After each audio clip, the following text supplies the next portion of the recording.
All right, Adler's way of being. So this is what old Adler was, what he was like. And so there's this, as he was doing his work. So there's this collaboration between the client and the counselor. We're equal. There's a mutual respect and trust and confidence that's coming. And later on, when we get into Carl Rogers' work, we'll see that Adler was quite ahead of his time with that, and then this empathic caring. There's a growth model, not a disease model in Adlerian. And so the person is, they're discouraged. They're not sick. They're not broken. They're not flawed. They're just discouraged. And that's, I think, a really, really important distinction. And then there's a genuine encouragement that goes throughout Adlerian theory, that we're encouragers for folks. We're cheerleaders in some way. But that's an attitude. That permeates everything we do, not just a particular technique. Goals, re-education, reorientation. Those two words become really, really important. And when you take that previous idea of they're not diseased, they're not sick, they're not broken, they just need re-educated, reoriented to those five needs to a more useful side of life. Help clients develop a sense of belonging. So help them feel belonging to a larger group, a community. Identify faulty goals and assumptions that they might have. Remember, there's a lot of goal work here. So we've got some things here from Adler, how he would do his work. So this goal orientation, we've talked about that insight. We're understanding the purpose of something, not necessarily how it started. So in what way is sitting in the garage drinking alcohol rather than going inside, what's the purpose behind that as opposed to what caused it? The purpose is going to, Adlerian would say, get you to a more helpful place. Lifestyle assessment, we've talked about that. That was a big component of it. Early recollections. This is really neat. We're going to see a little bit of some early recollection work between Corey and Stan in the videos. And so you'll get to see that work. But the idea behind it is, what's your earliest recollection? This stuff is really neat as well. What's the earliest memory you have? And what did it tell you about the world? And so, I've kind of searched this myself, and I can remember being in a motel room and having a hot, percolating coffee pot in the room, and then being burned by it, and in the crease of my left arm, and there's still to this day a little bit of a scar there.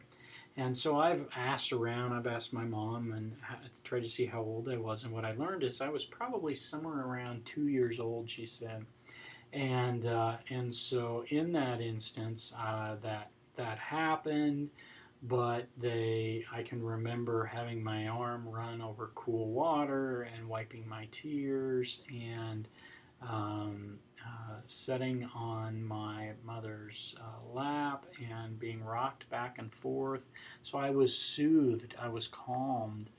I had somebody right there to care for me right away. Well, if you're a failure to thrive child where you're left alone in your crib, or you are left to fend for yourself, why a caregiver would go engage in other behaviors. That happens. Nobody's there to soothe me. I've got pain. I'm hurting. I'm upset. I'm scared. But I have to soothe myself. You can see in those examples how very different an early recollection, what it can tell you about the world. And so I love these. These are really, really neat. Acting as if, this is a little bit of this that comes out in cognitive behavior therapy as well. But you don't have to fix the problem. You don't have to be on your way to resolving the issue. You can just act as if it's not there. So pretend. Pretend it's not there. Pretend depression is not a part of your life.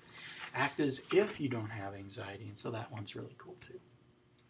A lot of homework. Adlerian was pretty quick on the scene of capturing that time in between sessions. So work can happen not just that hour that they're with you that week, but it can happen throughout the week several times, several pockets of it through the use of homework. So here's some other theories that were influenced by Adler. So cognitive behavioral therapy, we'll talk about that one. Gestalt with its holistic view of human behavior. Very systemic, so family systems theory with his birth order came out of there. Existential, which we'll be learning about as well, so around creating meaning in one's life. Feminist is as well, as is solution focus therapy. And so Adlerian had quite a influence in the theories that came after, shortly after his, and then the theories that came way after his. So he remains quite relevant, extremely relevant, actually. So here are some additional things. If you were in clinical mental health counseling, you could go on to receive specific additional training in Adlerian theory in and of itself. And so here's some of the other places, resources that you could go to learn more. So that is Adlerian therapy, Adlerian theory, folks. And so I hope you enjoyed it. If you have any questions, by all means, please ask. Otherwise, we'll talk to you again soon. Be well.